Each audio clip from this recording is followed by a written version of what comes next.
All right. Take that down. Hey, everybody.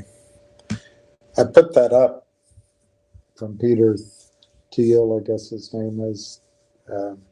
Competition is for losers. Because that's what this cadre of criminals do.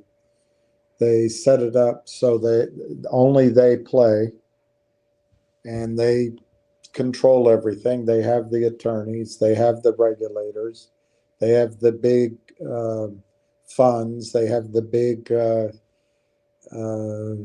prime brokers, and they have the stock loan desks. So it's very hard to win, up against them. I've learned a lot over the last 3 years because I was away from the inner workings of Wall Street, which I was learning things doing that too.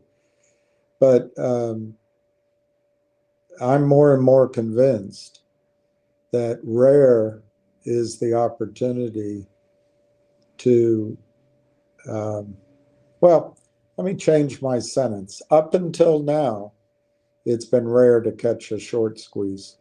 That could change, but I'm not even on the fence. I'm staying in my side of the meadow, and I don't think the grass is greener on the other side.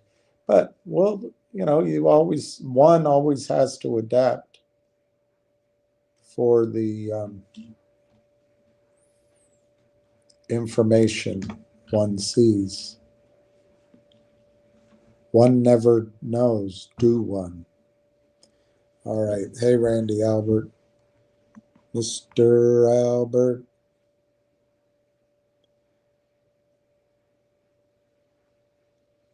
Hello, Uncle Albert. I did not see what a silly song that was. The butter pie, hands across the water, hands across the sky. That's why I thought John Lennon was better. His song came out. I didn't mean to hurt you. I didn't mean to make you cry.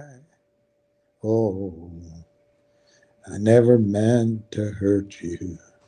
I'm just a jealous guy.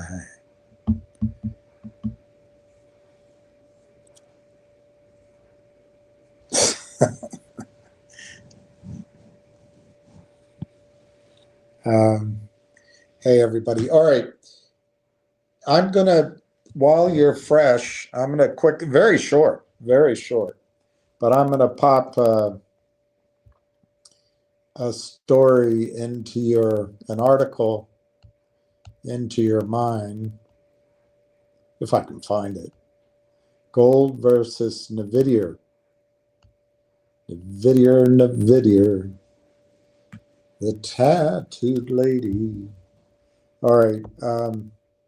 This article is by Adam Sharp and dated March 14th, 2025.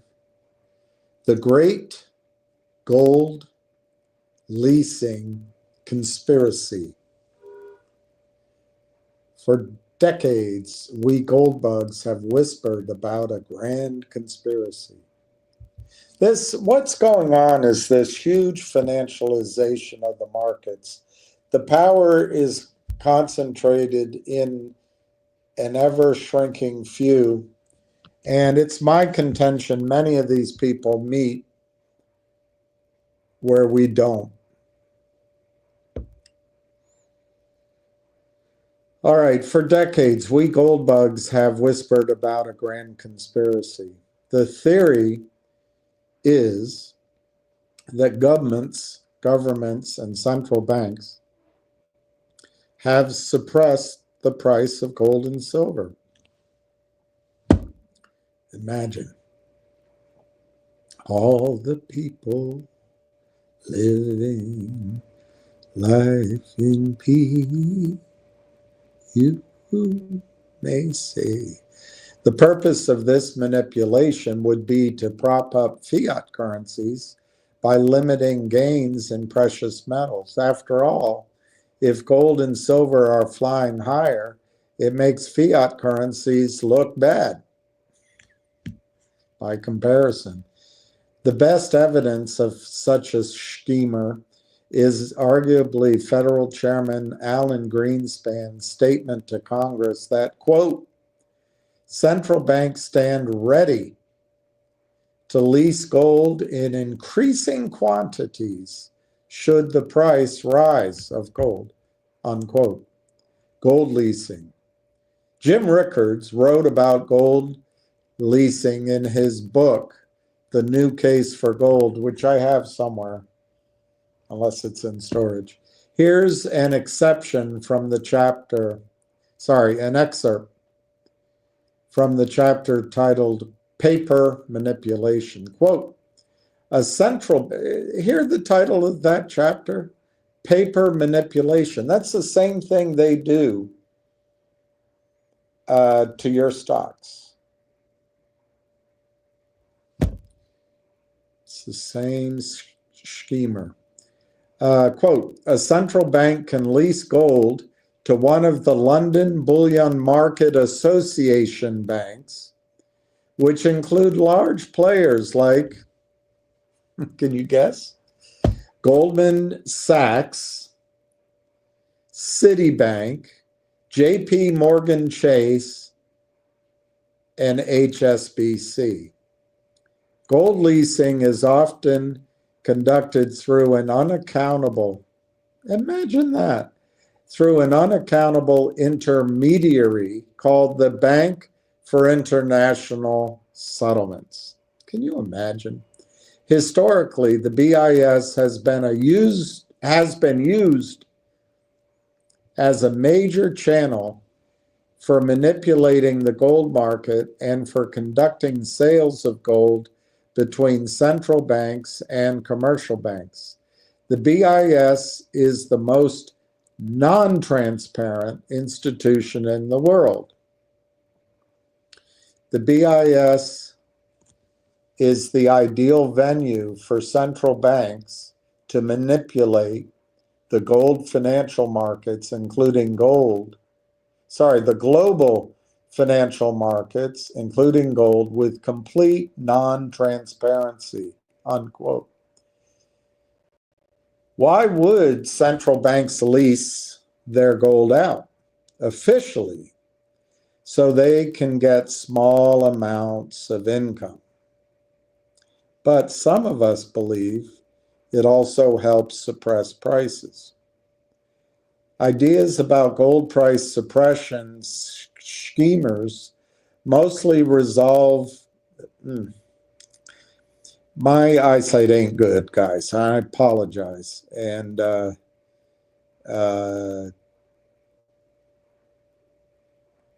we'll live with it, huh? It's also, I'm not trained at reading, but here it goes. Ideas about gold price suppression schemes mostly revolve around leasing, as well as, quote, paper gold and paper silver. Paper here sometimes refers to bullion futures contracts traded on exchanges like the COMEX and LBMA. Paper, quote unquote, metals can also refer to unallocated or quote unquote pooled gold accounts, undelivered, where many people might think they own the same piece of possibly leased gold. Many claims on the gold, just like you've learned in all these stocks. It's the same criminal thinking, but it's the ultimate scheme to financialize everything so wealth goes to Black, Fink, Cohen, Griffin, Diamond, Moynihan, fill in the blanks. In this section, we're mostly going to talk about gold futures. In total, there are hundreds of ounces of quote-unquote paper metal traded for every ounce of real physical bullion in the vault. It's probably superfluous. So hundreds of ounces of fake gold trade for 1 ounce of real gold. Most of the time, physical metal never changes hands, nor is it delivered. The paper, gold, and silver are simply traded back and forth, then settled in cash. Does it sound like the Kramers? Trade back and forth, boom, boom, boom, boom, settle with the SEC. However, recently this has begun to change. A few weeks ago, I wrote about the kerfuffle at the Bank of England vaults, where gold withdrawals are backed up. Putting slang into written word is not always the best for clarity. So he's telling you that gold withdrawals, delivery of gold out of the Bank of England vaults is essentially in default. Everything is on delay. Remember, settlements T+1. An unusual number of traders were demanding physical delivery. Deliveries that normally take a few days were taking up to 8 weeks. Apparently, the Bank of England gold squeeze has eased somewhat for now, but there still is plenty of unusual activity. Reuters reports, quote, in London, this activity thinned liquidity in the over-the-counter market, which the LBMA oversees, and prompted a race among London bullion market players to borrow gold from central banks, which store their bullion in the Bank of England's vaults. A quote, further quote, a subquote, race to borrow gold from central banks, sub-unquote, question mark. Why do they need to borrow? Lease it. Where did all the physical metal go? Unquote from Reuters. Part of that might be this article. China's gold hoard, and wonder if you've heard this before. If there was a scheme to suppress gold prices, why is it ending now? What has changed? In my view, this is Adam Sharp, the primary difference today is China. Over the past few decades, China has secretly bought thousands of tons of gold, something I've suggested to you many times. Officially, the country only owns about 2,200 tons, something else I've pointed out to you. But many analysts think they may actually own up to 20,000 tons of bullion. I think it's higher, more than twice U.S. reserves. I think not only does China's official reserves and quasi-official reserves add up to more than 20,000 tons, I think the fact that they allow their citizens to buy gold and have emphasized it, I think China might have 36,000 tons of gold. We supposedly have 8,000 tons of gold. Do you believe us? Today, there are major gold exchanges in China, primarily Shanghai, which I've told you about, which I think are honest, which compete with the LBMA and COMEX.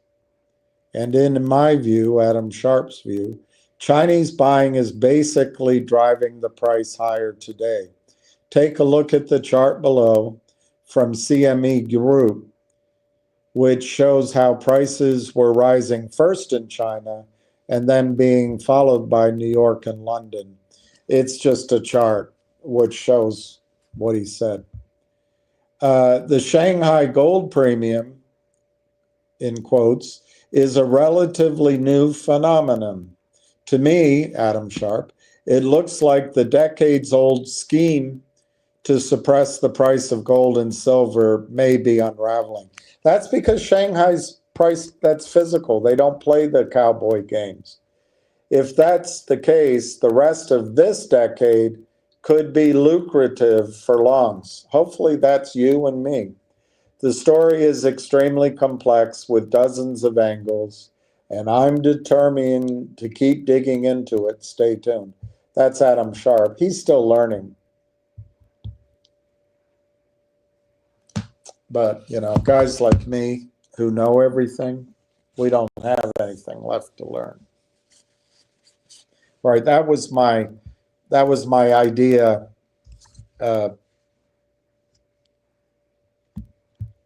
You know, trying to look for any word other than dump, but that was my idea dump for tonight.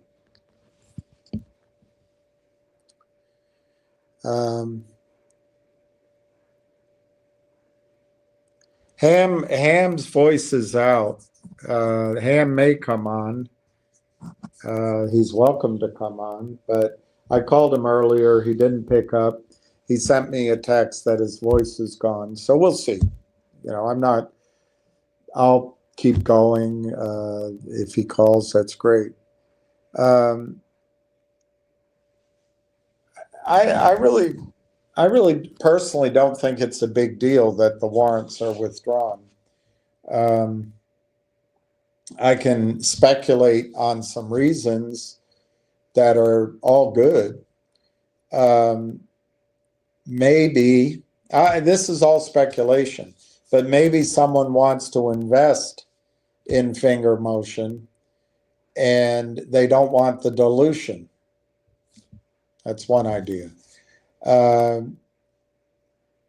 That 5 million, 6 million shares could be better used to, instead of giving it to us for free, it could be better used raising,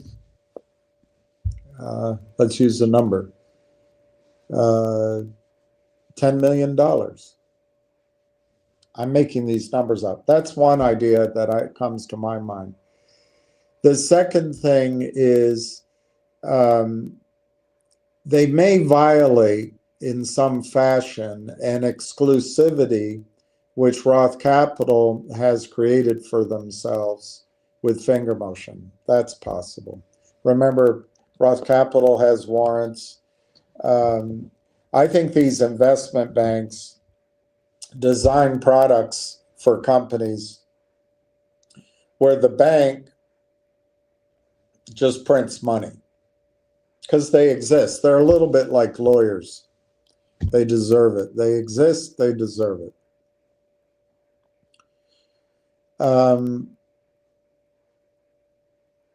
That'd be my second guess, is Roth Capital has asked them to remove it.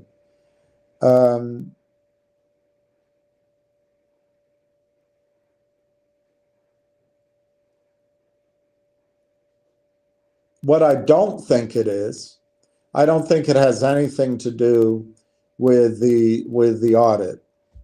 The company, if there were problems with the audit, would have to let us know.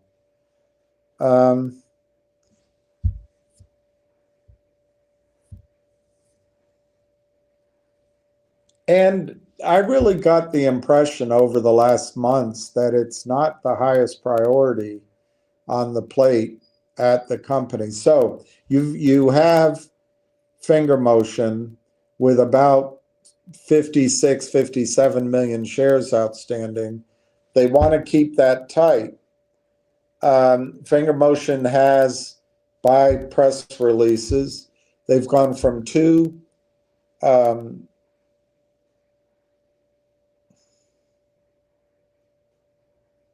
I forget what those vehicles are called, the C2 contract, but essentially first responder, data collection vehicles, emergency vehicles. They've gone from 2 to enough in the contracts in December that they needed $4 or $5 million. And now, in a press release and update, they said they have several additional contracts. So I think it's safe to assume that FingerMotion either needs capital, or they need to joint venture, or they need somebody to come in and invest in the company. And that company could be SAIC. It would make eminent sense that FingerMotion puts together these vehicles. It's something they've never done before. They don't have assembly lines, so they have to contract it out.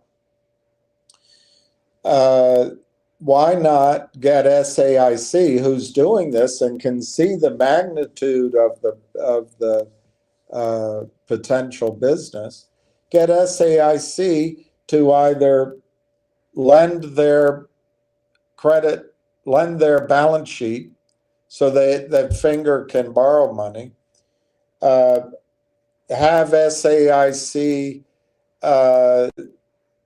front the vehicles and the labor without charge,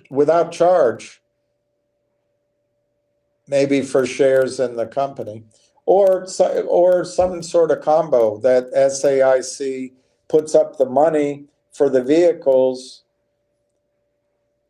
or they supply the vehicles and they're willing to wait for payment, but they put up the money for the labor involved.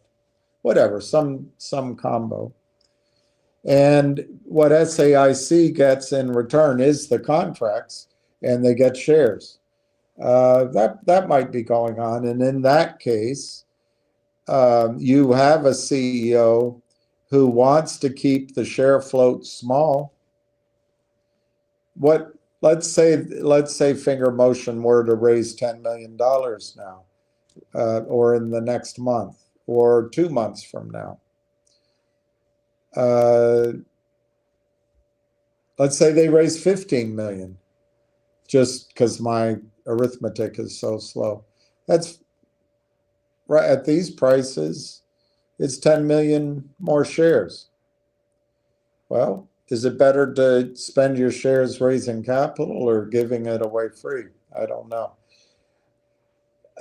It's also possible that they feel something else is going to catch out the shorts. I don't know. But remember, the company's main goal is to raise capital, stay alive, grow shareholders' price. They're not here trying to cause a short squeeze. That would be dereliction of duty. It would be, they'd get in trouble. It may be, a side effect of what they do. That's how I see it. I don't think it's bad news. A couple other things just occurred to me. One, it's a year. So maybe you're right. They're going to come up with a new one. Maybe they'll have a new one after they do a financing. We'll find out. I don't think it's a big negative. I really don't. And I'm sure the company will remember us. They're not gonna walk away from what they are trying to do. So I don't think it's a surprise. I don't think it's a priority for the company. I think the priority is funding this contract, which is a big, beautiful contract.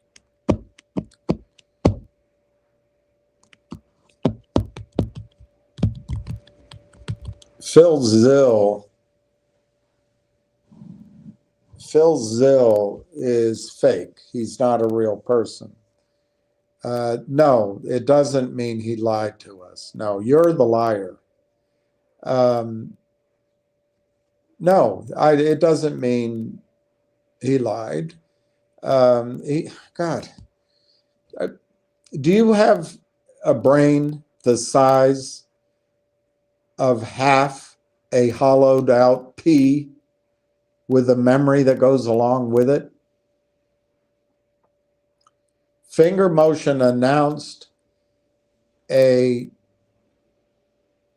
warrant convertible into a dividend at 1 for 10. It was a year ago. It needed SEC approval. The SEC came back with questions, Finger answered them, and then Finger's auditor didn't want to go through the hassle of getting PCB AOC licensed, whatever the hell the letters are. So Finger had to get a new auditor. In order for a new auditor's financials to be accepted by the SEC, that auditor has to do 2 years worth of audits, 2 years. So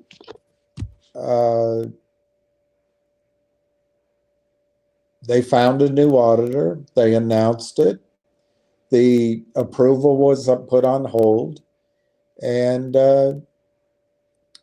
with the delays, they decided that it's probably cheaper to do 2024 and 2025's number rather than 2023, 2024, and 2025.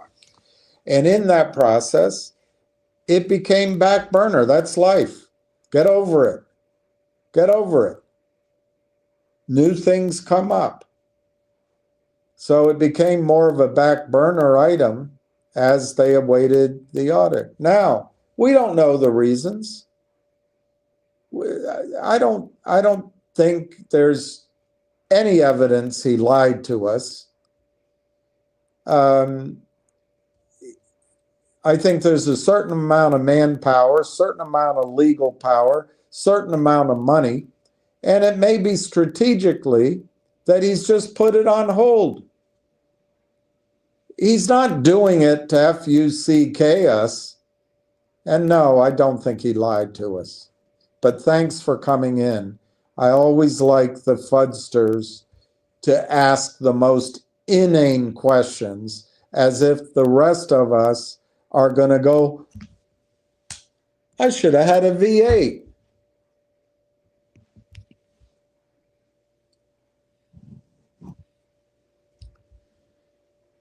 Martin said on the annual meeting that they're going to withdraw the old S3 and they're going to refile a new one. Everything's fine. See, Frankie's the best. Frankie's the best. There's the answer. I didn't go to the annual meeting. But, maybe they've done a financing since they announced those warrants. They now have a new auditor and 2 years of auditing. And maybe the old documents are stale. Could be that. It's weird how we expect such a dynamic as the financial markets to stand still for 12 months, and a CEO can adapt to new facts on the ground.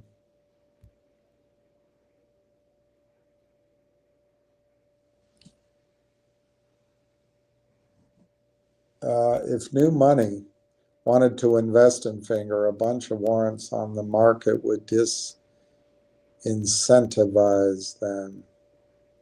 Maybe. It would be certainly. Look, Justin, if I were representing a new investor and I looked at the whole thing and I saw that pending event, I'd say, hey, you know what? One of my requirements, if you want my 5 million or my 10 million or 20 million, is I want you to delay that. That's what I would ask for. And so you're right.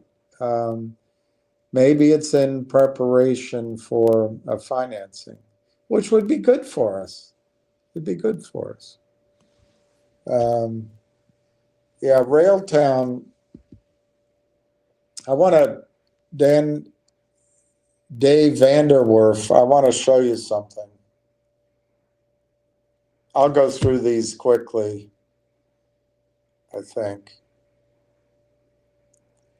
We'll do this one first. This is out of the Canadian. You can almost read that up top, the Bureau Canada. Anyway, when a merger is put forth to the regulators in Canada, when a merger is likely to prevent or lessen competition substantially, the Bureau attempts to negotiate an agreement without proceeding to litigation. The Bureau, if the Bureau determines a merger is likely to affect competition, it'll go to court. In all cases, the Bureau's mandate is to ensure that transactions will not result in a substantial lessening or prevention of competition in the marketplace. Length of review. It's difficult to determine in advance how long a merger review will take. Once the Bureau receives an official notification of a proposed merger or acquisition, this triggers a 30-day statutory waiting period during which the transaction cannot be completed unless the parties receive approval from the Bureau.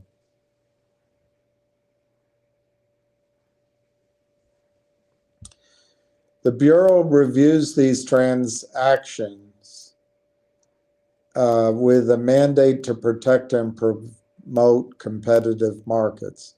The Bureau recognizes that a majority of mergers do not raise competitive concerns. In discharging its merger review under the Act, the Bureau's priority is to identify in a timely manner those proposed mergers which pose a potential threat to competitive markets in Canada and allow the balance of mergers to proceed as expeditiously as possible. The Act establishes an initial 30-day period during which the vast majority of notified mergers will be cleared.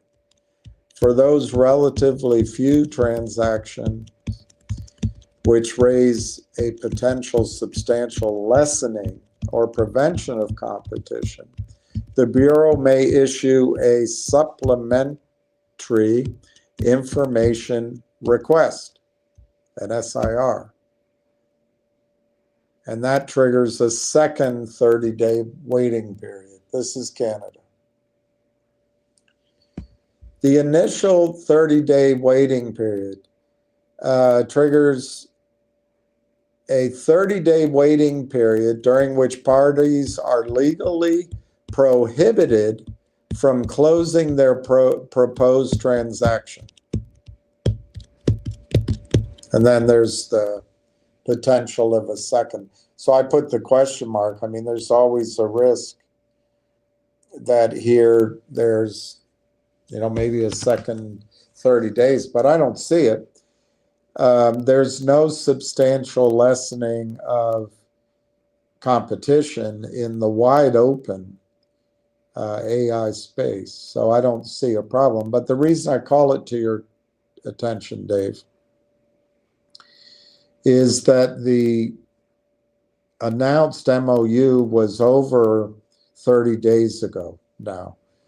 I would imagine with a crew that's done this before, they immediately, as soon as they had that memorandum of understanding, they put it before the Canadian SEC, whatever it's called,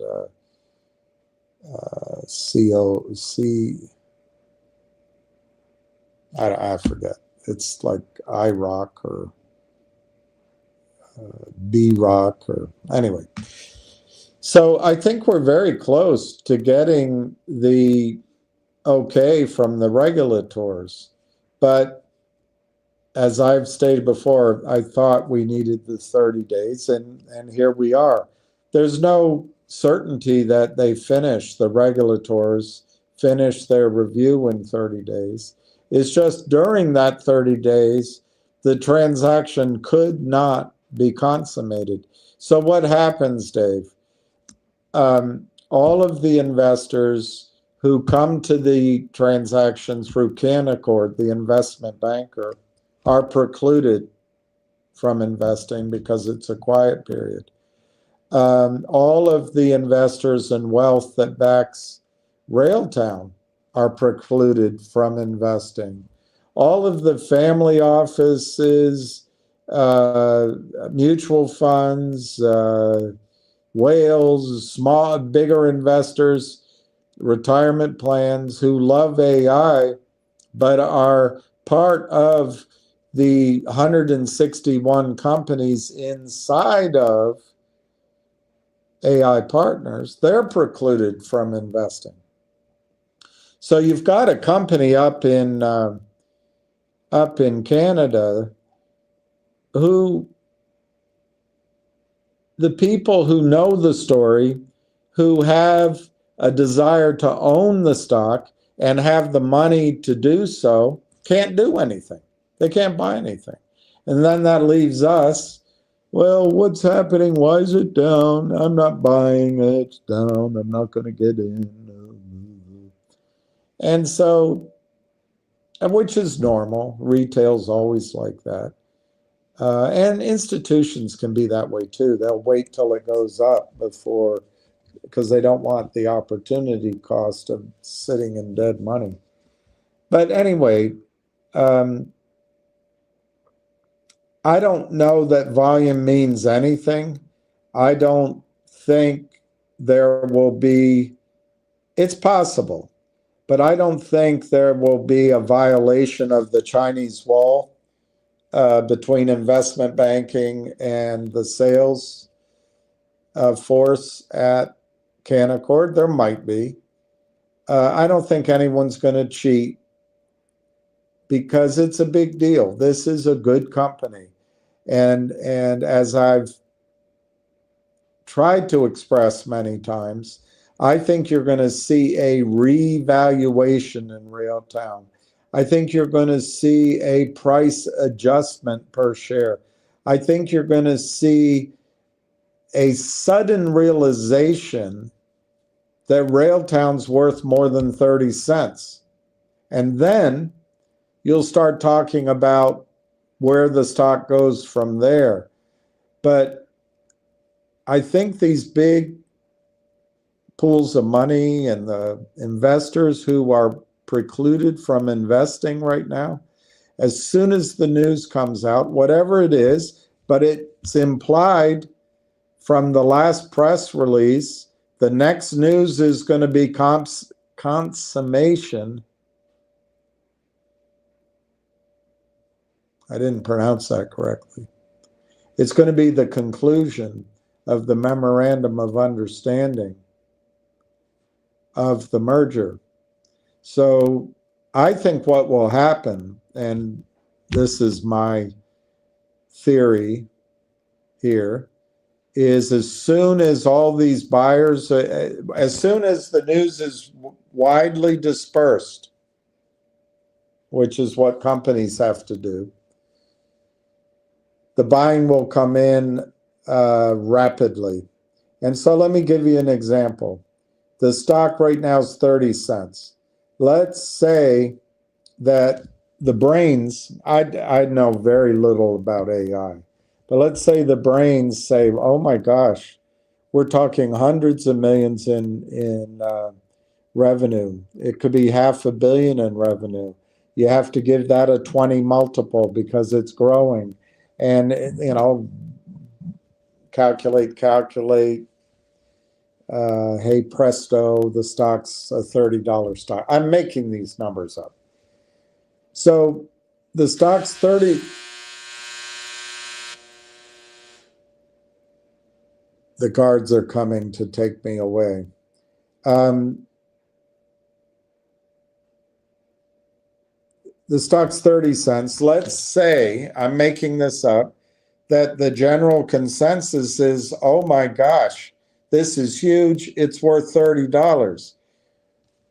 But there's some doubt on that $30 target. I'm making it up. Don't buy because of what I'm saying here. But the point is, there's some number at which the smart money will say, hey, this isn't a 30-cent stock anymore.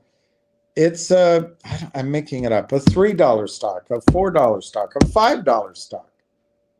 So out of the gate, there'll be a lot of money running to buy it, if I'm right. And it'll, it might overshoot $3, $4, $5. I'm making, those are my targets, but they're purely out of my head. There's no stock for sale. The long-term story here in Railtown is gigantic. I've gone through it before. If you give a multiple on revenues, I mean, it could be a $10 stock within months, just organically, and that's before they execute their plan. So what is my point is, after they conclude this transaction, make the press release, maybe there's some analysis of it, I think there'll be a jump in valuation from this. Nobody knows the story. It's an R&D company. It sounds good, but all of a sudden, wow, they're executing. They have revenue. They've made it. So does it go from 30 cents to $1.20, which is my guess on the opening? Or does it go higher, which I'm confident of as well? And then I think whatever that new valuation is the starting point from which all further calculations are made.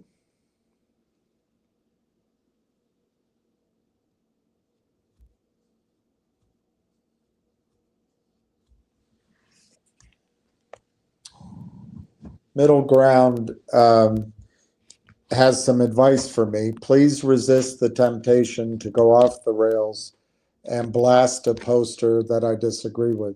I don't mind posters who disagree with me. I don't mind that at all. So you can take that statement and put it somewhere where it matters to you. It doesn't matter to me. I have no problem with people disagreeing. What I have a problem with is fudsters, liars, criminals coming on here to make people lose money, and that's who I react to. And many times I get it wrong, but I'd rather err on the side of always pointing out that people come here to, and I have a very small audience now, but I want to be true to what I first stated, which is the market should be fair, they should be a level playing field, and people shouldn't be shaken out of their trades by FUD, fear, uncertainty, and doubt, and lying. That's what I react to. I react to the liars. I don't mind disagreements. I simply do not mind someone disagreeing with me. In fact, it's the only way I learn. So I disagree with your premise. And I don't think you put it out there in good faith, by the way. But I'm not going to talk about it further.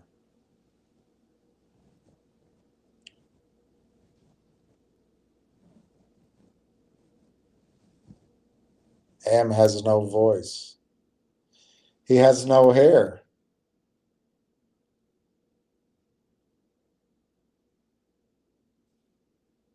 He does have 2 puppy dogs.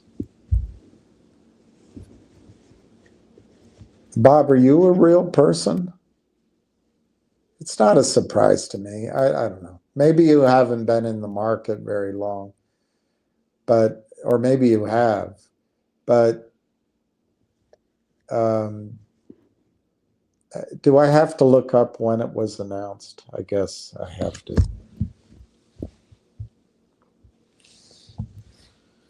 I guess I have to. We always talk about dead and done and finished things, but hey, what's good for the gander is good for the goose.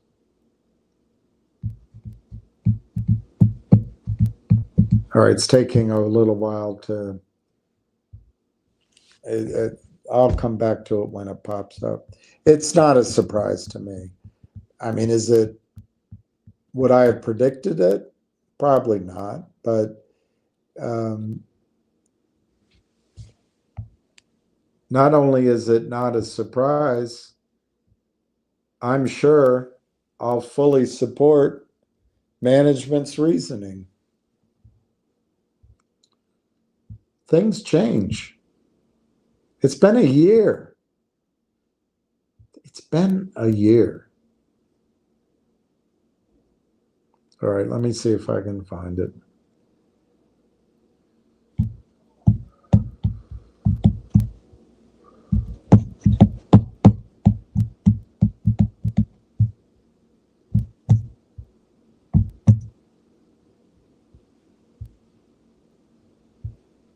Okay, it might be over a year, but it doesn't show up. So it's not in the news headlines, darn it.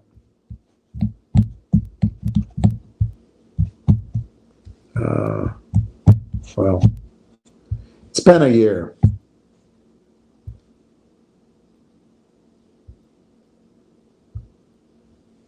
Anyway, it's not a surprise to me. I can't find the news story. Capital eats dollars. They were making all this cash. Why does Bob's a shill? Bob is a shill. Bob is here to ask questions without doing a modicum of his own due diligence. It doesn't take much to pull up an earnings report or a press release.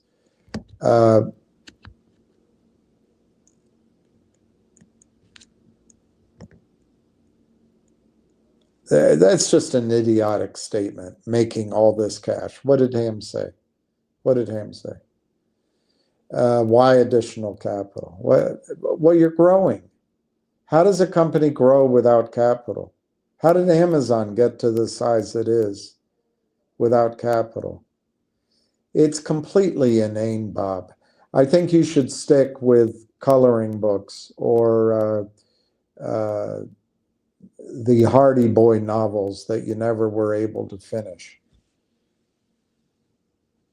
But didn't he...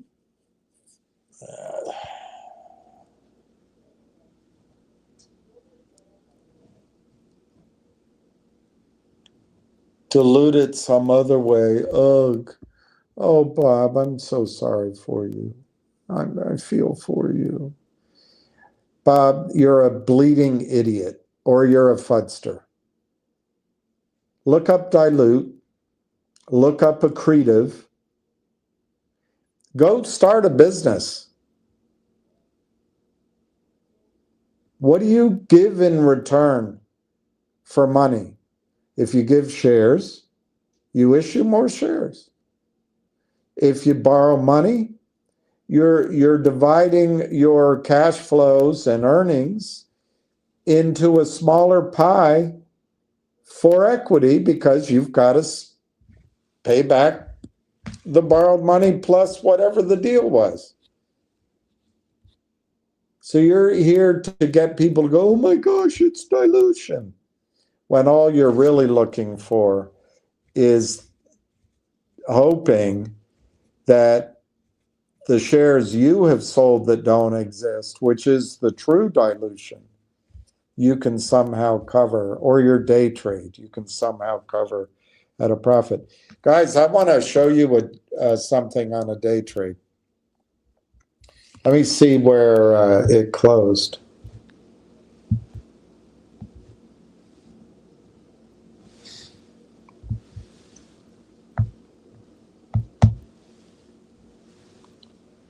These guys like Bobby here, you don't realize we're a diverse set of pocketbooks. So one person has 500 shares, one has 50,000 shares, but we speak with different voices, we react differently. These guys are focused. It's just a handful, maybe just 2 or 3. And they're also trained. This is their profession. We're looking to make a trade. We're looking that we're going to have this big payday. Frankly, we're amateurs. These guys are professionals. They're professional thieves, but you know what? The whole marketplace thieves now. So they figure, hey,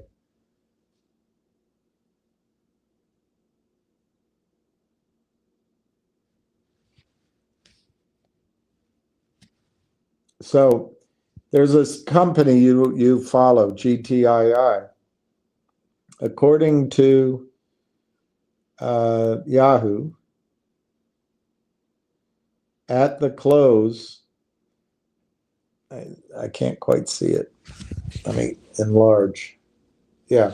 All right. So at the close, the market cap of GTII is 50 million. 50 million. So earlier today, I did a calculation based on yesterday's trading, and the market cap was closer to, it was over 60 million is my memory. But it was a 19-cent stock or 18.5-cent stock. Now, guys like Bob, what they do, they will sell shares that don't exist in GTII.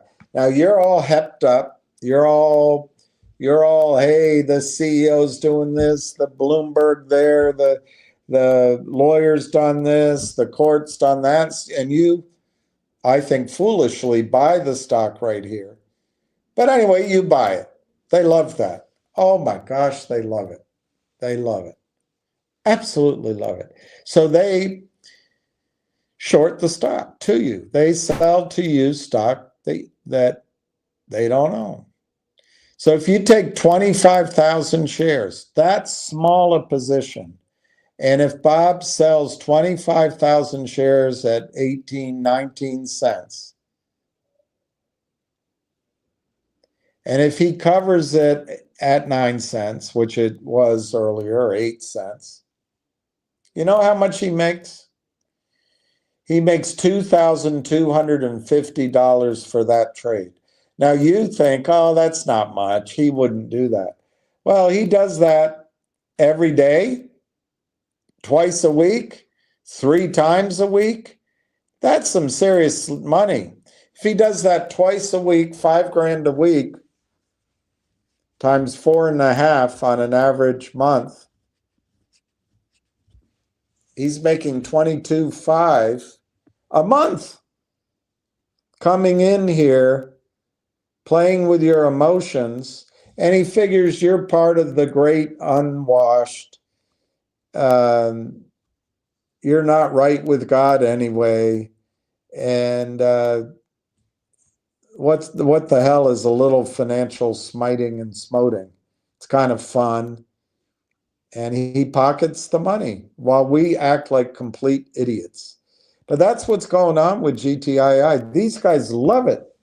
Today's volume is very low. in fairness. So there wasn't much done today. But they don't have to do it all in one day. And this isn't the only stock they're in. And they get to sell stock they don't own. They have almost infinite supply of shares to sell to you at a pump up the volume price in the so-called expert market. And then, boom, down 10 cents. Cover. Or try to drive it lower. But that's what they're here for. They're here to make $1 grand, $2 grand, $3 grand, $5 grand off of you. But they need you. They don't do it with stocks that are flat. They don't do it with stocks that have been dead forever. They need you to come in, run it up, buy it, get excited like amateurs, like I am. I'm joining in. And anyway, I just wanted to share that with you. That's what Bob's about.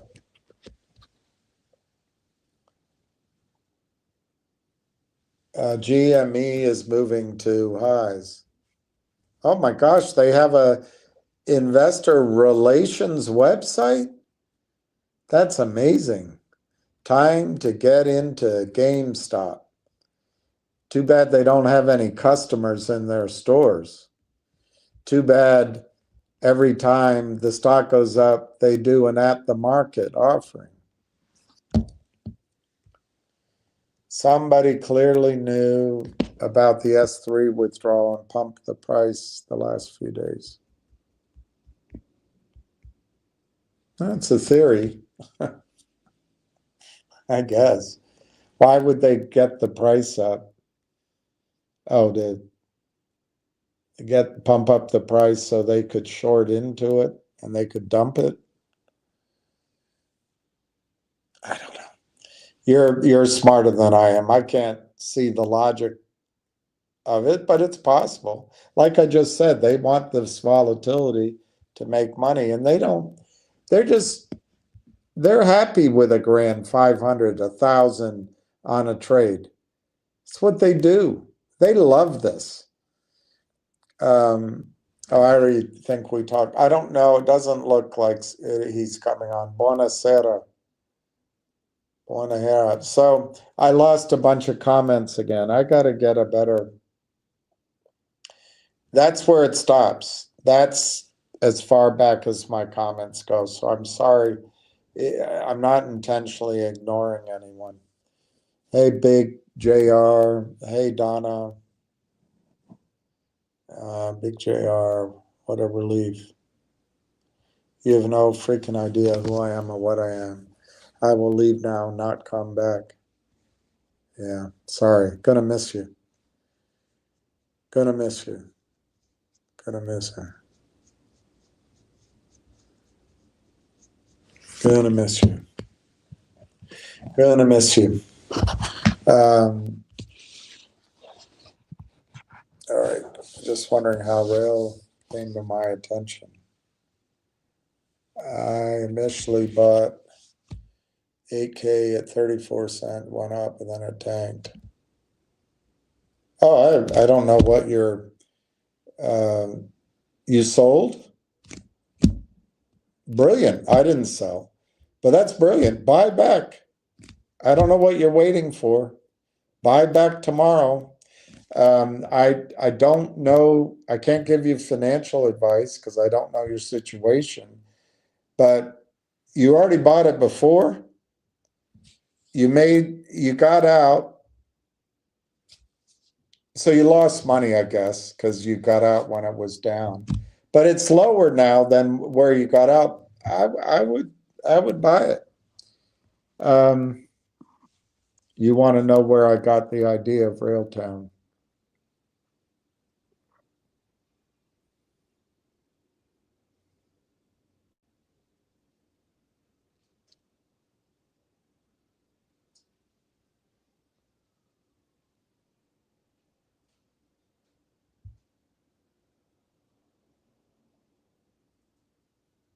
I'm not going to answer that. It's not because it's nefarious, but I talked to a lot of people, and they wouldn't share ideas with me if I were to give out names and sources. So I'm not going to answer that. But I have studied it, and PJ 135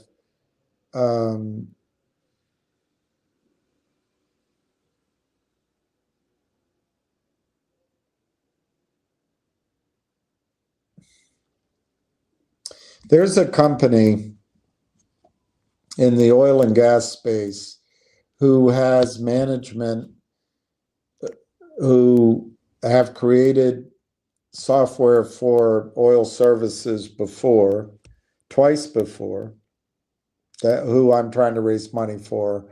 And I know one of the board members extremely well for, I don't know, 28 years, 29 years. And the previous iterations of these oil services companies, it's really data management and productivity enhancement. The team took in money, was private, built up the software, built up the client base, and then sold out. One time, I think it was to KKR. To my memory, that was at 10 or 12x from the original investors. The second one was, I think, a more modest return, but it was very quick, 5 or 8x, something like that.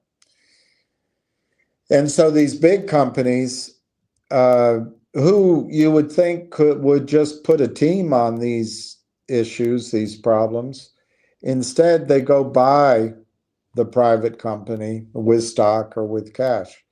I don't know the exact details. All I know is that the team has done it twice before, highly profitable, loyal investors, software.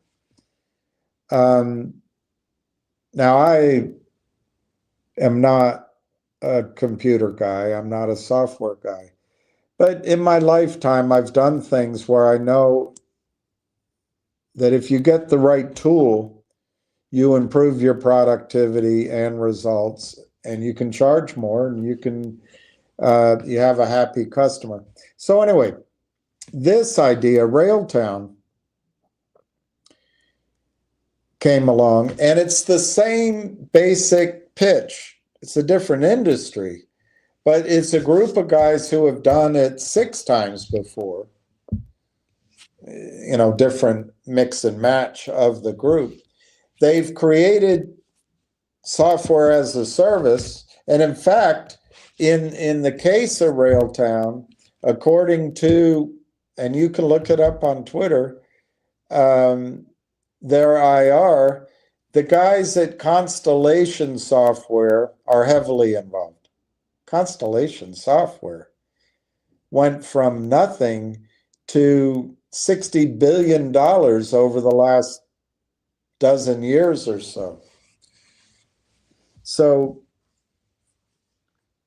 it's a similar story with Railtown. Railtown is public, that's one difference, but they have created a software product. You can read about it, you can go to their website, which they've completed. They control. It is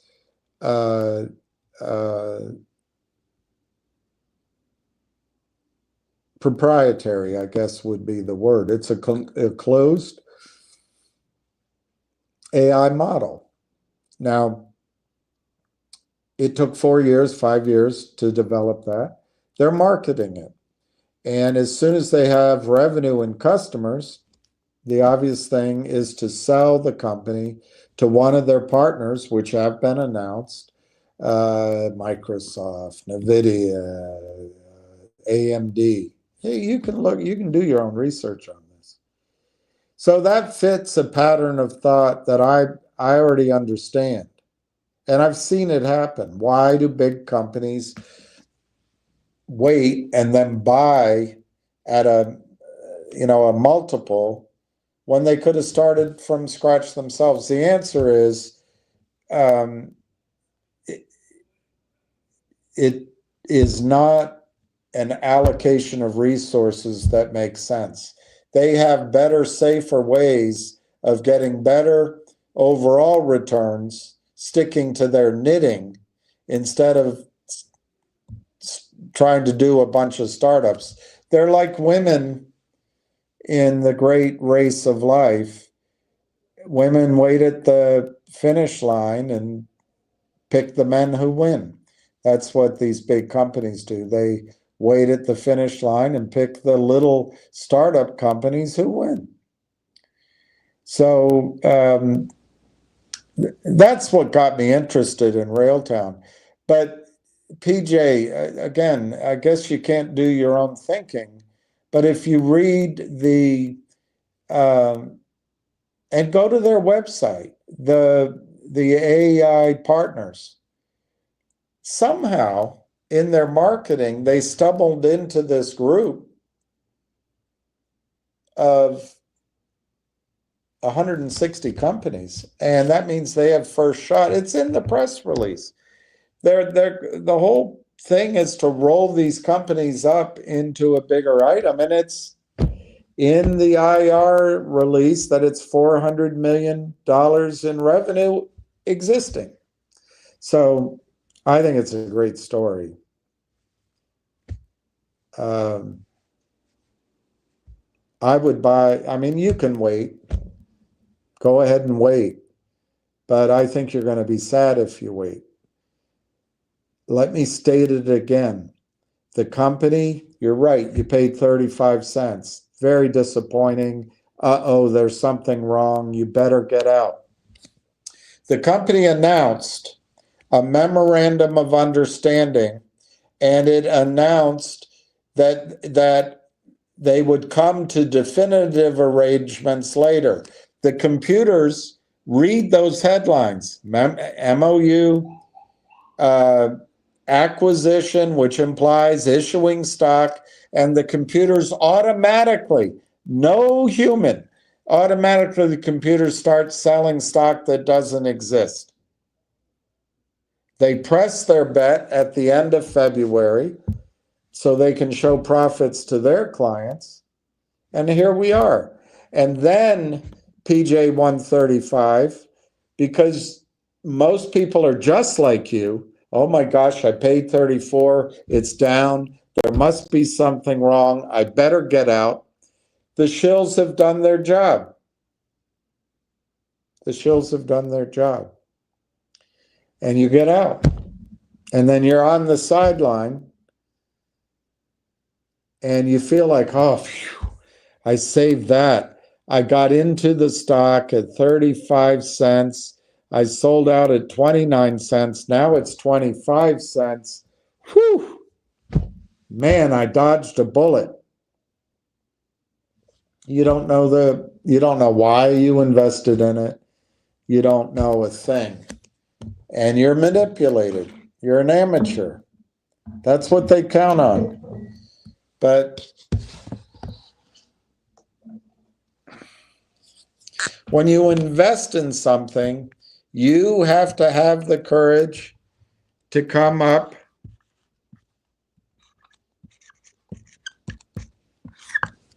with what you think the value of the company is. Let's just do Railtown. I mean, you're not going to believe it unless I tell you I got it from Ham. I didn't get it from Ham. I don't know who to tell you that I got it from so you can believe it, but I'll tell you where you're going to be sad if you don't own it. Doesn't mean it's risk-free. Doesn't mean it's risk-free, but I think you're going to be sad. I think it's brilliant that you sold it and you have a chance to buy it back. But if you keep waiting, I think you're going to be sad. So if I were you, I'd buy it back tomorrow. But do what you want. Let me just show you a value. let's say, well, let me first predicate it for you, because you can't make your own data fit with your brain, so you'll stick with your story. You're susceptible. Oh, the stock price is down. The market must know something that you don't. So I better get out. Something's wrong. They announced a Canadian merger acquisition. I just showed you the documents. It takes 30 days before they can consummate it. So everybody involved can't buy stock. What do you think that sets up an opportunity for? These guys to sell and make a quick buck, and then they'll flit away.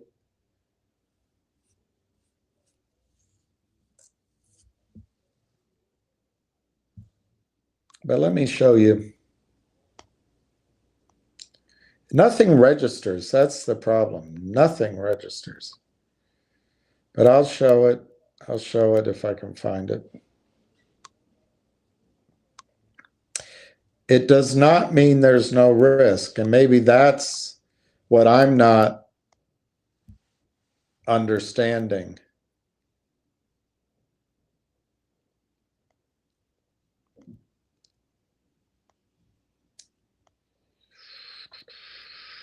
Okay, here it is.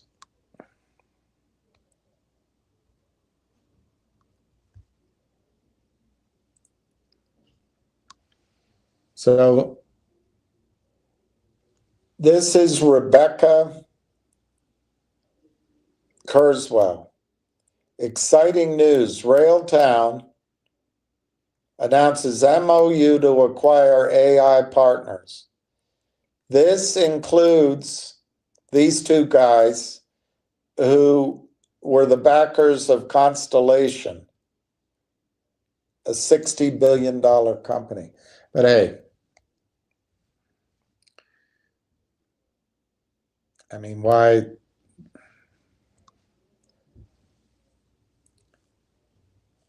Same, she's IR, so she's being paid. Investors ask, when will Railtown have revenues? AIP, 160 companies, has 400 million in revenues.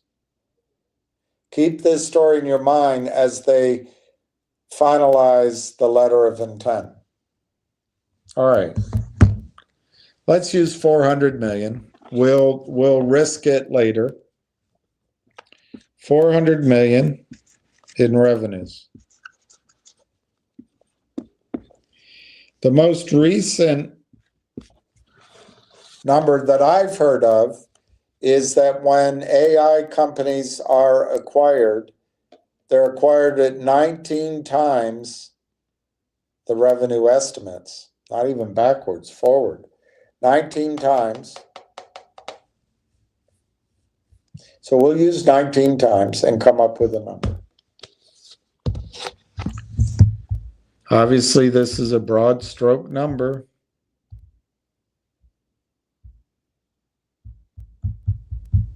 $19 times 400 million equals $7.6 billion. So we'll write that down.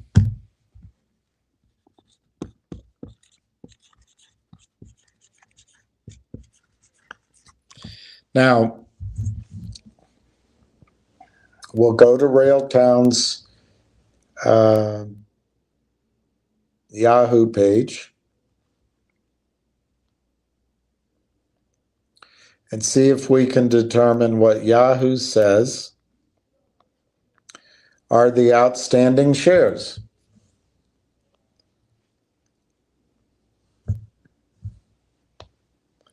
Yahoo says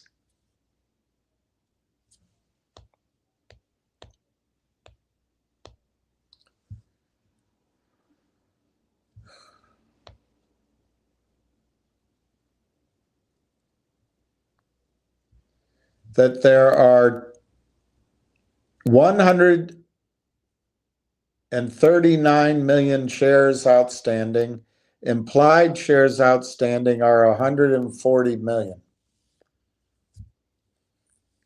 So we don't know the deal. It hasn't been announced what Railtown, how many shares Railtown has to give up to acquire AIP.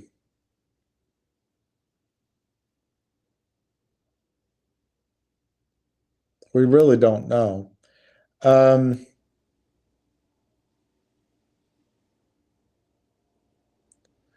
Let's take 140 million, and let's just be extreme because I don't know. 140 million times 4. So it's 560 million shares I'm going to use. I think I'm being extremely conservative. I think they'll do a better job than that, but I want to be conservative.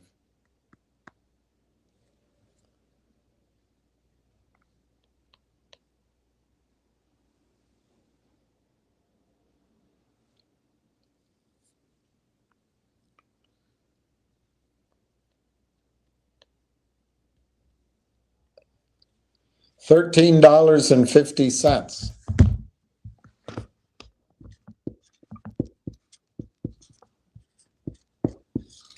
Now, all that information is public. All of it's public. So I used what I think is a large amount of shares, but let's take that 1350. I don't know. I usually, by the time I do my calculations, which are all guesswork, I take a third of it. So I discount it by 2/3. And that comes out with a price of $4.50 a share. That's my target on Railtown, $4.50 a share. I showed you, I just did the arithmetic.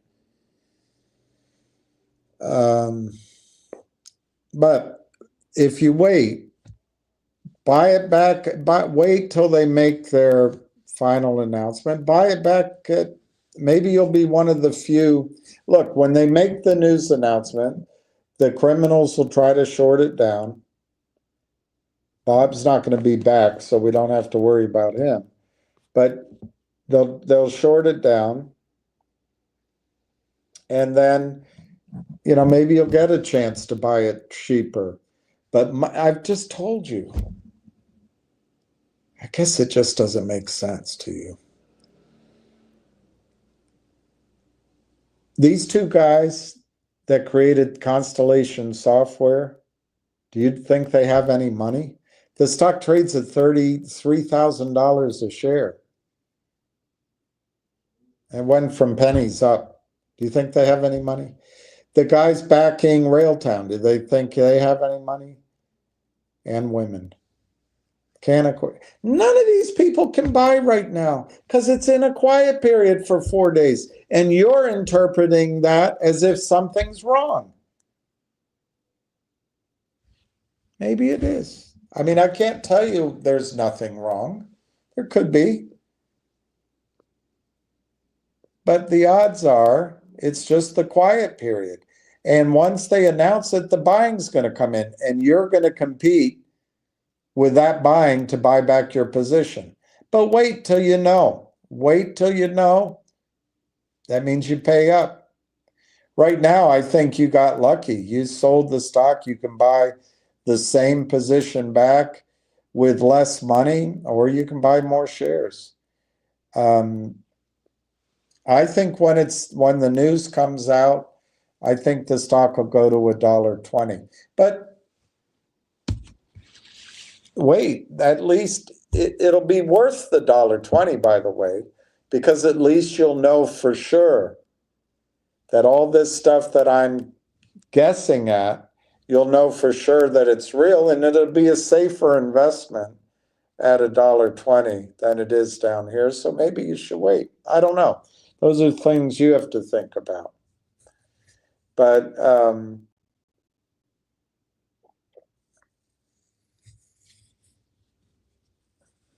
I don't know what else to give you that make you comfortable.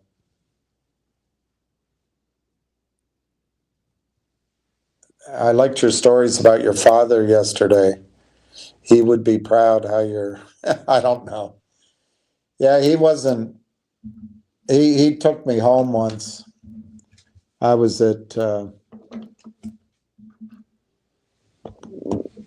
I was working at Merrill Lynch, and Dad was driving this, what was that car called? That blue Opel. He was driving an Opel that he owned. He had two cars, one, and his wife drove Oldsmobile station wagon type thing. They had two kids, house in McLean, but mother-in-law living to make sure they could afford it. And he hadn't yet ascended to the, the high pay grades at the State Department. And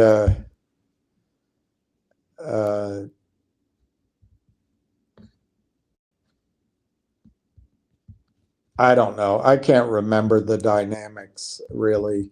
I probably shouldn't have done what I did, but there was a hiring freeze. I would have loved to gone in the State Department. I would have, but there was a hiring freeze, and how I got my job at Merrill Lynch is a different story. But I felt blessed, but I took initiative too, and it was anyway. So I don't know. It was maybe my second year there, and I hit the leaderboard, and I was but nothing. Things go up and down.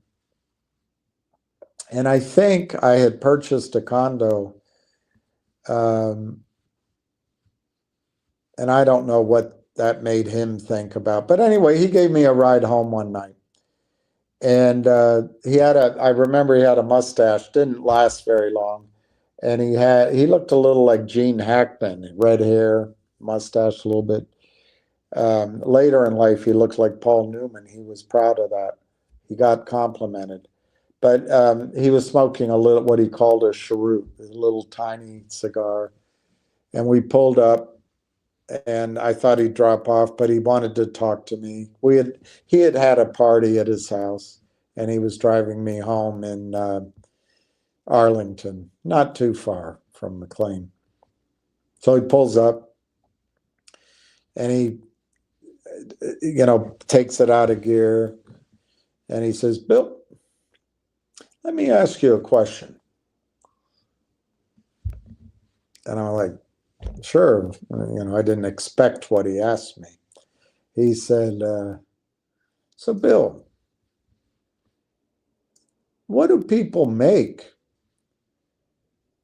in your industry?" And I hesitate to call it an industry. Never forgot that. My sister's never forgotten that. And I didn't know how to answer it. The fact was, just for that period anyway, I was making a lot more than he was making at the State Department. But, there's risk to it. There's variations to it. But I remember going into my boss, David Lefebvre, who was Ron Reagan's son-in-law, Don Reagan's son-in-law. And David had been a White House guard. He was a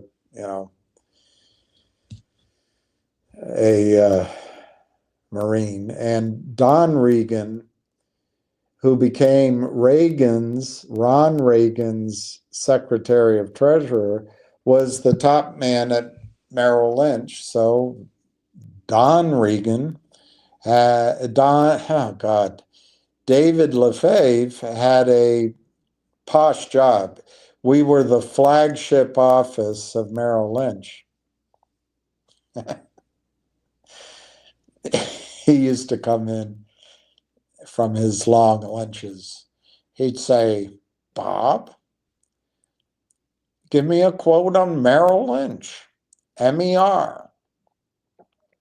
And whoever, Bob or whoever's up there, type it up. David, Merrill's up, wow, it's up $1 today. Merrill, up $1. Brand new Mercedes. He was just... So I walked in, I was nervous. I didn't know who to talk to about it, but it bothered me that my dad, I hadn't really answered the question that my dad asked me. And I'm all of probably, how old was I? I don't know. I might have been 24. I might have been 23. But I was making more money than my dad, and it was bothering me. I didn't know how to handle it. So I went into, through Carol, his assistant. I asked her, "Can I see Mr. LaFave?" And she said, "Sure. Let me just make sure." So she got up. He was on the phone, and he said, she said, "Sure, he'll see you. So just go in and sit at his desk." Big, huge office, big desk, and big man on the phone. And so I sat there waiting for him to get done, and he said, "William, how can I help you?" And I said, I bullshitted about something, I don't know. What a nice picture of something or whatever. And then I said, "Mr. LaFave, I have a question. I told the story that my dad and blah, blah, blah. And I said, I don't know how to answer that question. I feel I'm making more money than my father, and I don't know what to do." And he listens to me. This is how helpful he was. I'm there looking to him as if he's, one, that he cares at all, and two, that he's going to have any wisdom. So I talked to him, asked the question, and he's looking at his screen, the Quotron, phone's ringing. "Carol, I'll call him back." Click. And he goes, "Bill, I don't see the problem." Or William, he called me William, I think. "William, I don't see the problem.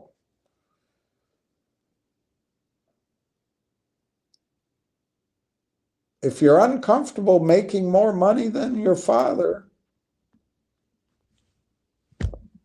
whatever you're making more, give it to charity." I looked at him and I said, "Thank you. Wow, Dave, Mr. LaFave, that's amazing. Thank you. What great advice." "No problem. Come in anytime."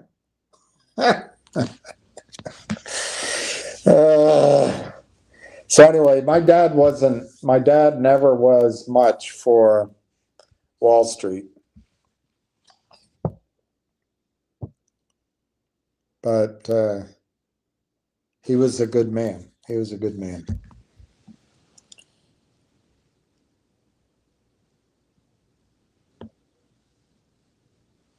I could have done without the insult. It was just, oh, I'm sorry. I'm sorry, PJ. Look, I didn't sleep last night. I'm not insulting you personally, and I include me in us.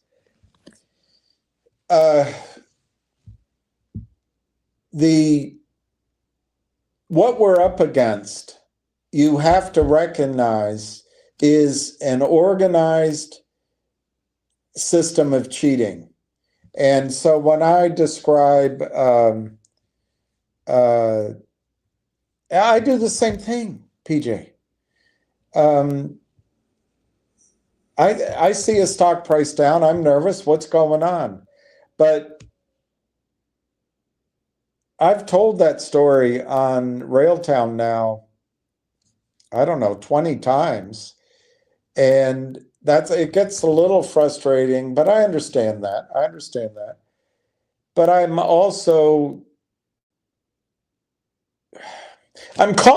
calling you out for a behavior that I do too. We all do. Not so much to insult you, but just to point out you're making the same mistake that the criminals expect you to make. But it doesn't mean the trade's going to work. I actually thought I was complimenting you. You sold, and you actually have a chance. You could buy the same position back tomorrow morning and put some cash in your profit. I'm really impressed with that. I didn't do that. I had no idea to do that. So I wasn't trying to be insulting at all. It's just what I notice with everybody. Look, when I first came on and talked, and I don't always do it, but you should have a notebook. You know, this, I don't know why this has this glossy on it. It must have been on sale. But you can write in it your targets.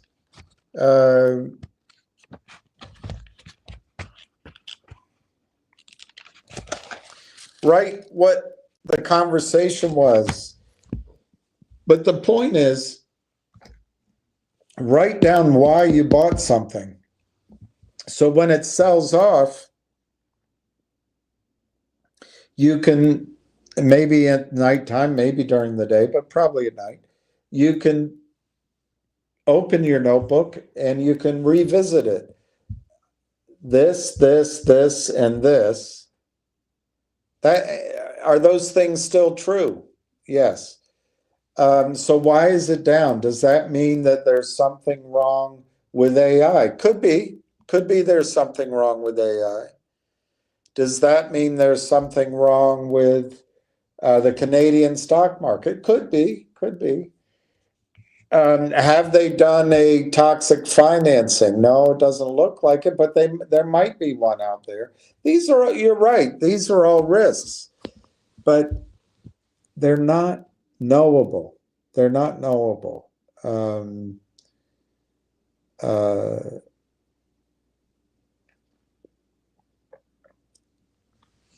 Railtown offers a unique situation, and you can go to the website.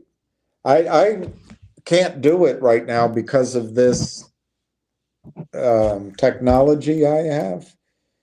But you can go to the website at Railtown. You can look at the top people. I know I've showed it before, and you can see they've done it before. Corey Brandolini built one or two companies and sold them. His partner built one or two companies and sold them. One of the younger men built one company, sold it to KW Realty. Another one had a company, sold it to Starbucks, all software. My point being, these men, they're all men in this situation, are unlikely to make the mistake of doing a toxic financing because they've done it before. So you have that going for you. Again, you have a company who spent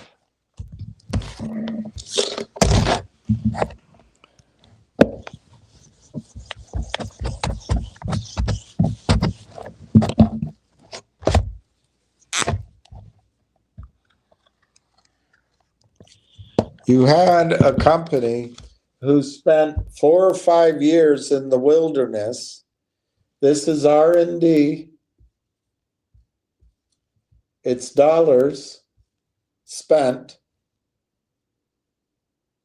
developing a software company. It's a group that's done it before. All of a sudden, they announce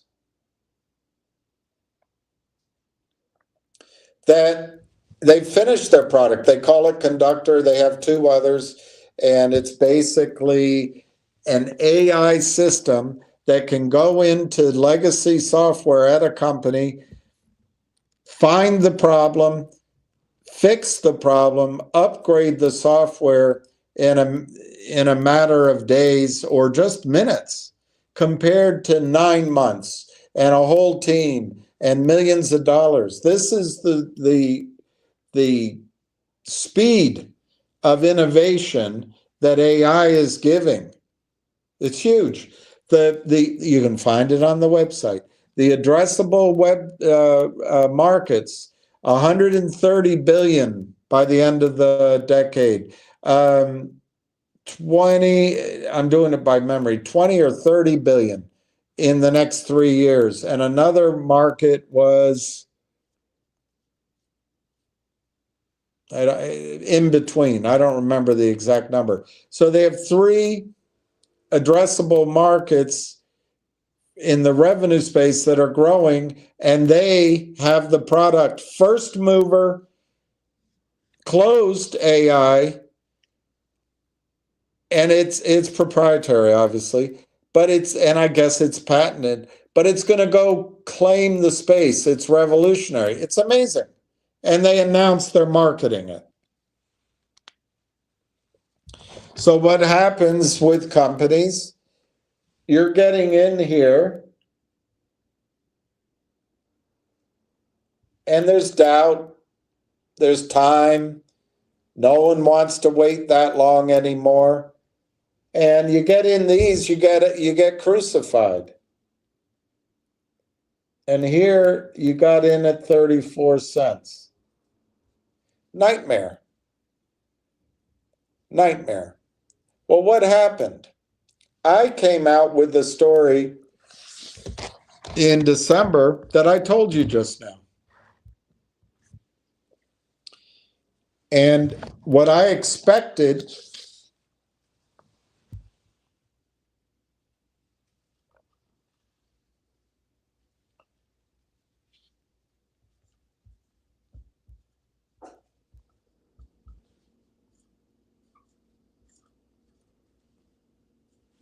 is that the value from the Conductor product and the other 2 would jump. They're no longer in the R&D phase, they're in the revenue phase, and they were out marketing. Then I figured this move is algorithmic. It is gigantic. 10x, 5x, 30x. But then a buyout would be the natural thing up here at some price. That buyout would be calculated at a arithmetic multiple, maybe 8, 10, 12, 15 per year. I mean, this gigantic increase in value creation, other people waited 5 years, you bought in at 34 cents. What happened? It went down. I better get out. It's down. I better get out. I've gone through CRTD. I've gone through GME. I've gone through I don't know, GTII. I've gone through MULN. I better get out. And that's what you're trained to do. It's what you're trained to do. Cut your losses. But what happened here So your 34 cents went down to 25 cents. Instead of this value creation going up, the stock went down. So obviously the story's wrong. The story's wrong. Or is it? Or is it?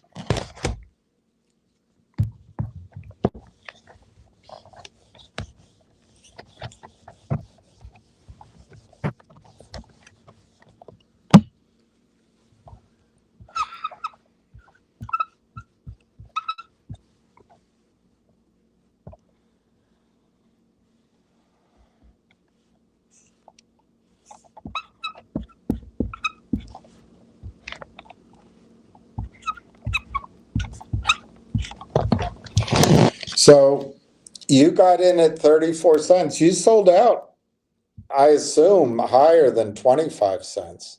So that's actually pretty good trading. But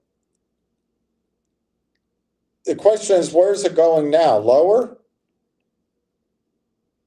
Why did it go from 34 cents to 25 cents?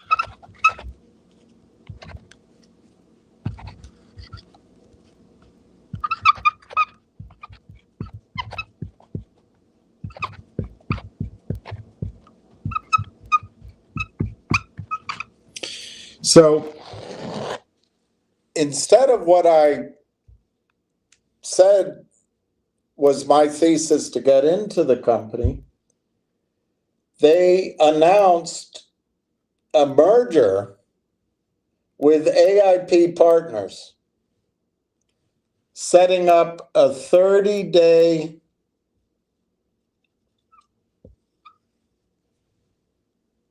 freeze in buying, a 30-day quiet period, a 30-day time frame where Canaccord's clients can't buy, Railtown itself, their people can't buy, and AIP can't buy. Family offices. How big do you think Canada is? Do you think it's like the US market? It's probably, I don't know, I'm asking. It's probably just a handful of big funds. I don't know. I've never traded in Canada. But they can't act on it because it's in a 30-day approval process. So the buying goes away.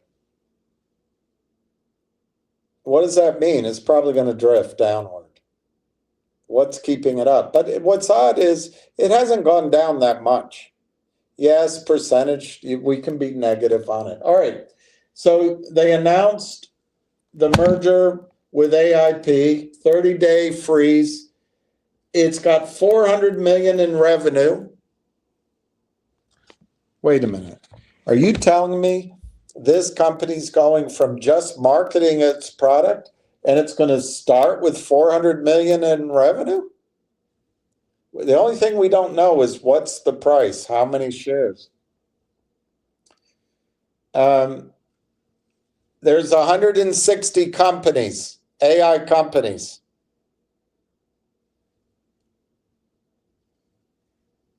You can't read this writing, but the two principals of Constellation Software, a $60 billion software company,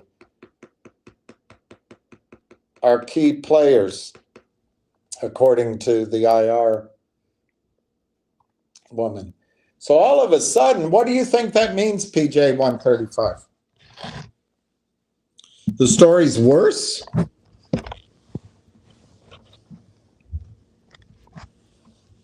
Or better? There's one glaring unknowable. How much stock are they going to issue to get this done? We don't know. But instead of marketing one product, they're merging into 160 companies. There's cross-pollination, and there's 400 million in revenue. Now they got to buy those one by one. There's a cost, but these guys have done it before. We'll find out about that. We just don't know. So what's going to change this story?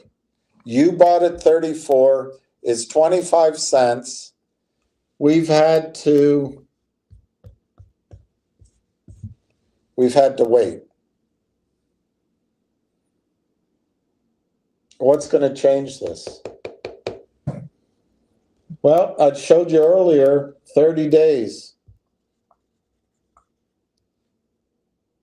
But the 30 days could become 60 days. So we don't know how much longer we're going to have to wait. Okay. What are we waiting for? We're waiting for approval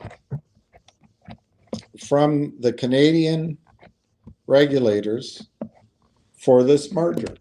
We know it takes 30 days before they can consummate the merger. Well, that was last week. So we're now in the period of time where at any point they could announce they have approval. Do we know when? No, we don't know when. I have a feeling that these guys, having done it before, they submitted the application as quickly as they could. So I think the good news, it could come tomorrow. I doubt it.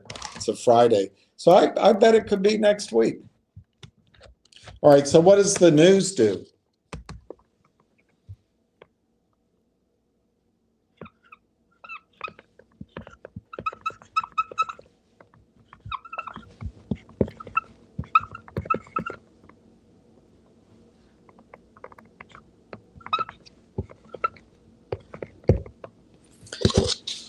It immediately increased, the news immediately takes the doubt away. It should increase the value of the company. That doesn't necessarily mean the stock price goes up. There's going to be buy in the stock, most likely. So does that translate into higher prices? I think so. I think so. There's no volume in the stock.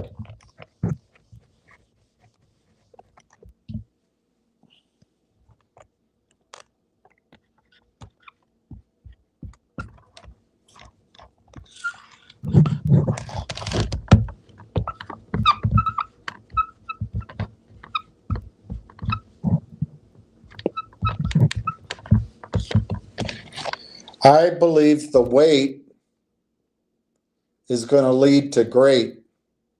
The wait is going to give you a greater return on your money. But obviously there's still risk. We don't know how many shares. We don't know how long. So that's the discomfort. But I can't imagine more things lined up for success than Railtown. I just can't. It's not even really a squeeze play. So I didn't mean to insult you, though. I really didn't. Lucky's Coffee Club. All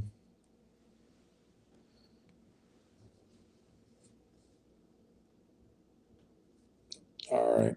I'm going to, if you can allow me, I'm going to take a break. Otherwise, I have to sign off. So I'm just going to quickly take a break. I'll be right back.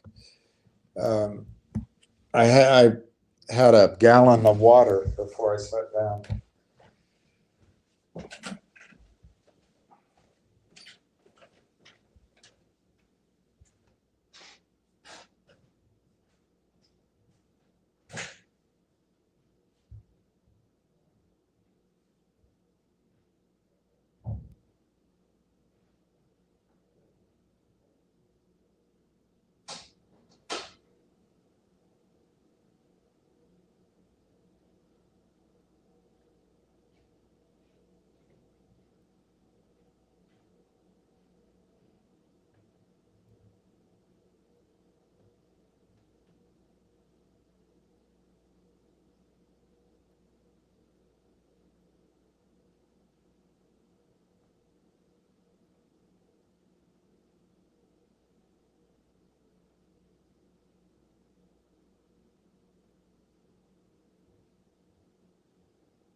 All right. Sorry about that. So, by the way, PJ, if you buy Railtown, I think it could go, could have news as soon as next week, but it could be another 30 days too. And so NIXX, you might be impatient. You'd rather be in NIXX. And I think that would make sense too. NIXX, NIXX could go back to its previous, rally, let's say $10, $8, $12. And you could sell that. And then if Railtown's at 40 cents, which might be a stalling point, you'd have more money out of NIXX to come back and buy Railtown. So there's no perfect answer. I think NIXX goes first in the sense, I'm not implying a squeeze of massive magnitude in either one, but I think NIXX could go next week in the sense that it could go from $2 to $6. Could it go to 12 or 15 or even 20? Sure, but let's keep our expectations low. But I think NIXX might be the one which can move first. But I think we're out of the 30-day period with Railtown, and that could be any time.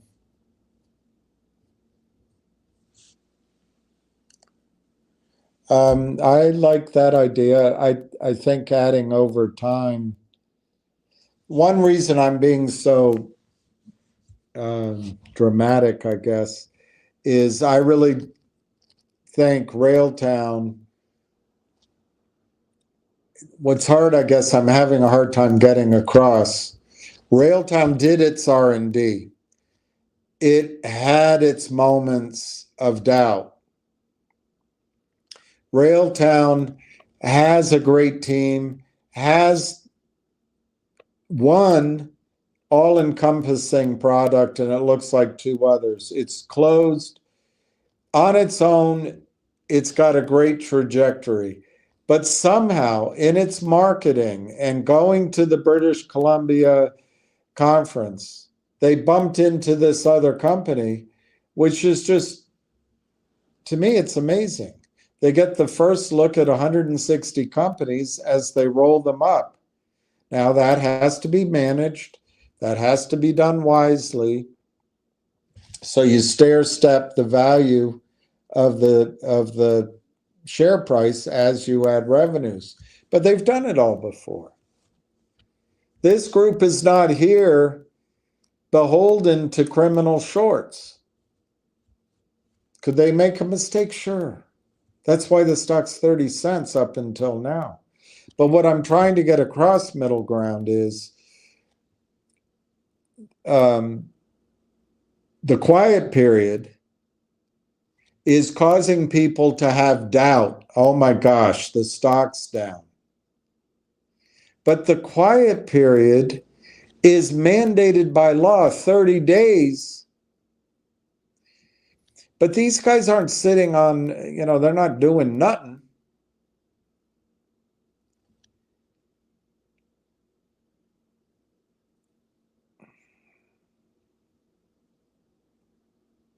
Let's say revenue, let's say they're able to get $400 million in revenue into the company over the next many months. And let's say they expand the number of shares to 400 million during that time. That's a $1 stock. I think I'm being ridiculously conservative, because the fact is in AI, you get a big multiple times revenue. I'm giving it one for one. That's the story here. It's very compelling, but we get used to just looking at price. And these criminals, the boo birds come on, they get, and then, I understand it, but I've never been that kind of person. There's the day traders. Hey, you can get in here and you get out there, and we're to me, it's fun when you're right, but if you keep playing, you'll lose your money. So I'm just not that interested in that stuff. But it doesn't mean what I'm suggesting you can't lose money either. So I understand it's tough. It's not even a blazer. I have a bunch of stuff in dry cleaning, so I put this on. Is that black? No. I bought this in London. It's cheapo, but I went to a fundraiser. All I remember, my friend said, he calls me William. William, we're going to go. Quick, do you have any? I didn't bring anything with me, so we ran to what's the store? It begins with an M. It's a department store on High Street, Kensington. It's everywhere, though. Anyway, we went in, go to the men's department, put it all on quickly. It wasn't that expensive. And we go to this fundraiser, and I'm sitting at a circular table, and I was drinking, and I had my phone. Right across from me at the next table was Lindsay Lohan. And she looked great. She looked great. And it was in her drinking years. And so I tried surreptitiously to take a picture. And so I did. She got so mad. She stood up. She was angry. She was big scene. And she left. I was like, what did I do? Apparently they pay her to come to these things. And one of the agreements is nobody takes pictures. But anyway, that's what I remember of that night. Anyway, I put it on tonight because I don't know why, just to be a change.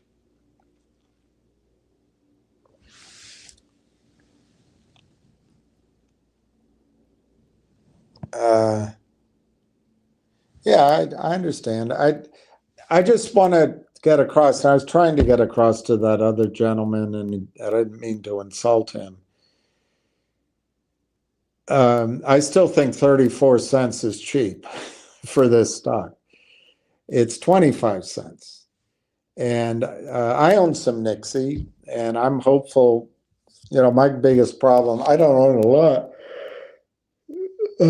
Sorry, it's in my IRA, so it's not going to change my life. But my biggest question is, do I get out of NIXX at $6, or I wait and see if it goes much higher? Because I'm going to want to go buy Railtown. I think Railtown is the best story that you have in front of you right now. And I don't, Railtown isn't GTII. GTII is 40, sorry, GTII closed at 50 million market cap. What does it have? A lot of uncertainty. I mean, you might like the stories, a lot of uncertainty. NIXX closed, I think, at a much higher, I can't remember, it's a much higher multiple, market cap. Let me see if I still have that. Is this it? Yeah, NIXX, oh no, I'm wrong. NIXX is at a $30 million market cap, Finger $80 million market cap, GTII 50 million market cap, and Railtown at 35 million. So I think NIXX could have news soonest. We'll see what happens. That's a pretty cheap market cap for if there's good news. Finger, I think, is in this rolling upswing. My target for Finger would be $3, $4, maybe $5. And if it runs, that'd be great. But I think Finger could go to 150, 200 million market cap fairly easily with good news. It needs good news. GTII, what's it doing? Come on. It's levitating. It's levitating.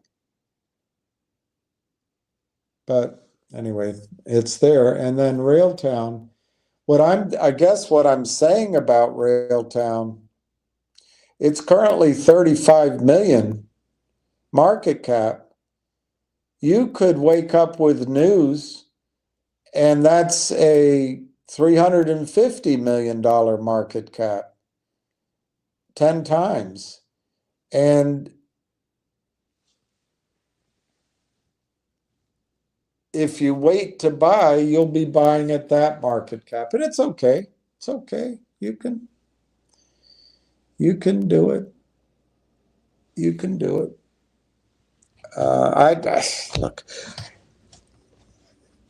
I just went to use the little boys' room, and I'm thinking, what the hell? Why?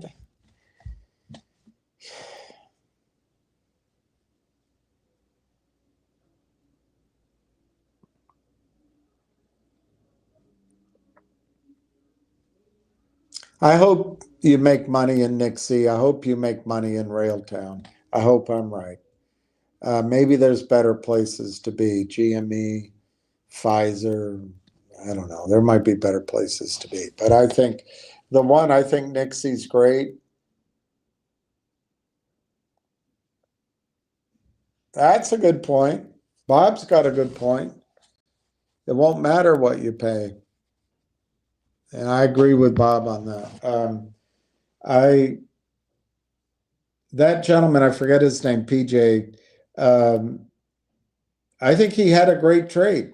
He got out higher than where it is. He should be buying it back, I think. Could it go lower? Sure. Everything can go lower.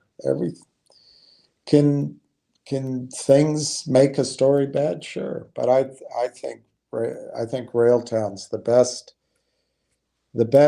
opportunity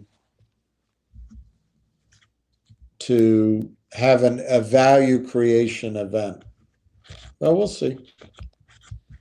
I want to quickly, before I sign off, I want to quickly think if there was something else.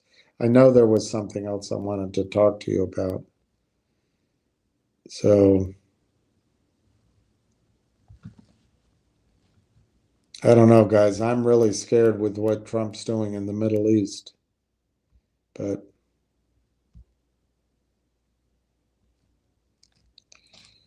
we'll leave that one alone.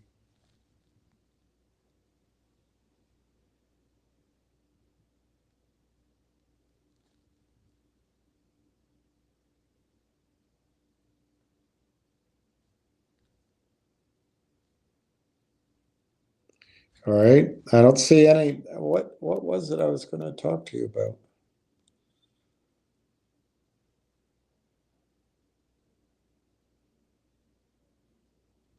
So I'm going to leave a question for my next late, out of hours live.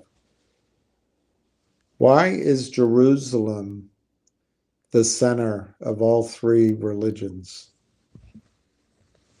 The big, the Abrahamic faiths. And I think with that, I'm going to sign out. It's 9 o'clock. I appreciate everybody. I didn't mean to insult you, PJ. I'm sorry about that. I make all the mistakes you do. I'm part of all of it. There's no perfect way of doing any of this. But I do know if we don't think clearly, learn our lessons, call it as we see it, the criminals are going to win. So, Temple Mont.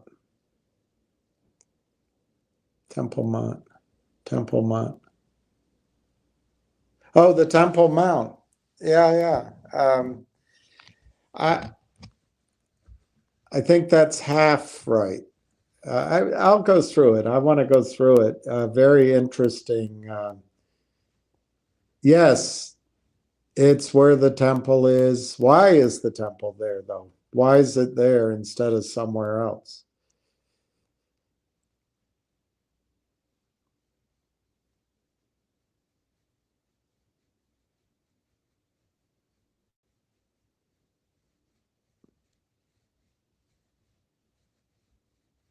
I'll try to make a short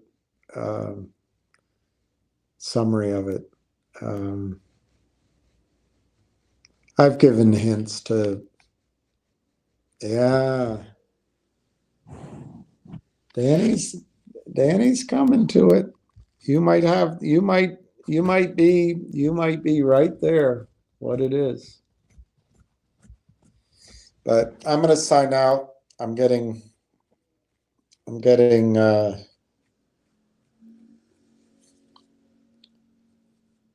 to think what else I was going to talk to you about. Main thing to that, gentleman, and everybody, I think NIXX and Rail tomorrow, Friday. Normally good news doesn't come out on Friday, so the stock prices might be flat to down. And maybe one or both has good news next week. We'll see. That'd be fun if we finally get a trade that works. So I think I'm going to leave it there. I'm going to sign out. And Danny, I think you're on to it. So peace, love, and happiness. Ciao.